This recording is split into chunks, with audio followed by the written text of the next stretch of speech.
సాయిరాం. తిరుమల కొండపై కొలువై ఉన్న కలియుగ దైవం శ్రీ వెంకటేశ్వర స్వామిని మనం దర్శించుకుంటూనే ఉంటాం. అది కేవలం ఒక శాలిగ్రామ శిలతో చేసిన రాతి విగ్రహం అని అనుకునే వారికి సైన్స్ సైతం షాక్ అయ్యే ఒక నమ్మశక్యం కాని యథార్థ సత్యం ఈరోజు నేను చెప్పబోతున్నాను. తిరుమల ఆనంద నిలయంలో ఉన్న మూల విరాట్ విగ్రహం దగ్గరకు వెళ్తే నిజంగానే ఒక మనిషి గుండె కొట్టుకుంటున్నట్టు ధక్ ధక్ అని హృదయ స్పందన వినిపిస్తుందా? స్వామివారి గుండెల్లో ఉండే లక్ష్మీదేవి నిజంగా సజీవంగా ఉందా? శతాబ్దాలుగా అర్చక స్వాములు, శాస్త్రవేత్తలు గమనించిన ఈ దివ్య సత్యం ఏంటి?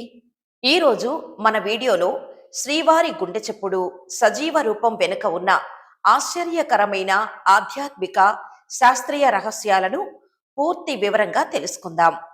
సాధారణంగా ఏ గుడిలోకి వెళ్ళినా విగ్రహాలు చల్లగా నిర్జీవంగా రాతి రూపంలో ఉంటాయి. కానీ తిరుమల గర్భగుడిలోకి వెళ్ళిన అర్చకులకు, స్వామివారికి నిత్య సేవలు చేసే ప్రధాన పూజారులకు మాత్రం ఒక విచిత్రమైన అనుభూతి కలుగుతుంది. ప్రతిరోజు ఉదయం సుప్రభాత సేవ సమయంలో గర్భగుడి తలుపులు తీసి లోపలికి వెళ్ళగానే అక్కడ ఒక సాధారణ రాతి విగ్రహం ఉన్నట్టు అనిపించదు.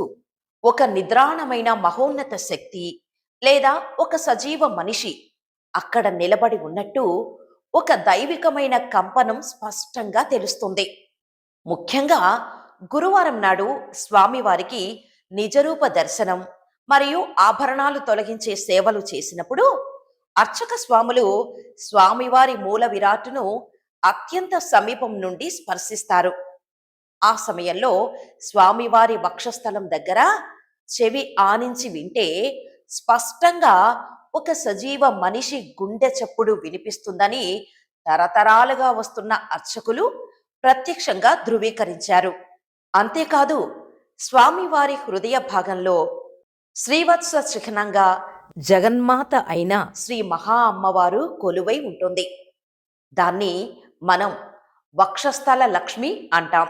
ప్రతి శుక్రవారం నాడు స్వామివారికి పవిత్రమైన అభిషేకం నిర్వహించిన తర్వాత స్వామివారి వక్షస్థలంలో ఉన్న లక్ష్మీదేవికి చందనం పూస్తారు. ఆశ్చర్యం ఏంటంటే ఆ గంధాన్ని పూసి ఆ తర్వాత పట్టు వస్త్రంతో తీసి చూసినప్పుడు ఆ చందనంపై లక్ష్మీదేవి దివ్య రూపం అచ్చుగుద్దినట్టు స్పష్టంగా ముద్రించబడి కనిపిస్తుంది.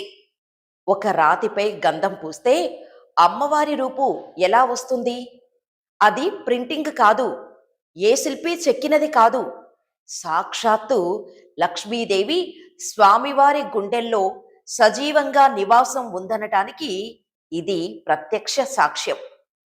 ఆ చందనాన్ని ప్రసాదంగా పొందేందుకు భక్తులు, పీఠాధిపతులు పోటీ పడతారు. మన శరీరం జీవంతో ఉంది అనటానికి ప్రధాన ఆధారం మన గుండె చప్పుడు లేదా మన శరీర ఉష్ణోగ్రత. మన శరీరం ఎప్పుడూ వేడిగా ఉంటుంది. చనిపోయిన తర్వాత శరీరం చల్లబడిపోతుంది. మరి తిరుమలేశుని రాతి విగ్రహం పరిస్థితి ఏంటి? తిరుమల కొండల్లో విపరీతమైన చలి ఉన్నా, -డిగ్రీల ఉష్ణోగ్రత ఉన్నా శ్రీవారి మూల విరాట్ విగ్రహం మాత్రం ఎప్పుడూ ఒక సాధారణ మనిషి శరీరం లాగా 110 డిగ్రీల ఫారెన్హీట్ వేడిగా ఉంటుంది. విగ్రహం వీపు భాగం ఎప్పుడూ తడిగా ఉంటుంది. రోజుకి ఎన్నిసార్లు తడి తుడిచినా మళ్ళీ అక్కడ చిన్న చిన్న చెమట చుక్కలు రూపుదిద్దుకుంటాయి. శ్వాస తీసుకునే మనిషికి, జీవం ఉన్న శరీరానికి మాత్రమే చెమట పడుతుంది. మరి రాతి విగ్రహానికి చెమట రావటం, ఉష్ణోగ్రత ఉండటం, గుండె చప్పుడు రావటం వెనుక సైన్స్ దగ్గర ఏమైనా సమాధానం ఉందా? డెఫినెట్గా లేదు. అక్కడ సైన్స్ తోక ముడిచి దైవశక్తి ముందు మోకరిల్లాల్సిందే. అందుకే మన పెద్దలు అంటారు, తిరుమల వెంకటేశ్వరుడు కేవలం విగ్రహం కాదు, ఆయన సజీవంగా కొలువున్న ప్రత్యక్ష కలియుగ దైవం అని. మనం కష్టాల్లో ఉన్నప్పుడు, బాధల్లో ఉన్నప్పుడు హృదయపూర్వకంగా గోవిందా అని పిలిస్తే ఆ ఆనంద నిలయంలో ఉన్న స్వామివారి గుండె స్పందిస్తుంది. భక్తుల ప్రార్థనలను ఆలకించి వారి కష్టాలను తీర్చడానికి ఆయన అక్కడ సజీవంగా కొలువై ఉన్నాడు. ఎంతో మంది మహర్షులు, అన్నమయ్య, హతీరాం భావా లాంటి గొప్ప భక్తులు స్వామివారితో నేరుగా మాట్లాడారంటే ఆయనలో ఉన్న ఈ సజీవత్వమే కారణం. విన్నారుగా, సైన్స్కే సవాలు విసిరే శ్రీవారి గుండె చప్పుడు మరియు సజీవ రూపం వెనుక ఉన్న దివ్య సత్యం ఇది. మీరు ఎప్పుడైనా తిరుమల వెళ్ళినప్పుడు ఆనంద నిలయం ముందు నిలబడి ఆ దైవిక అనుభూతిని పొందారా?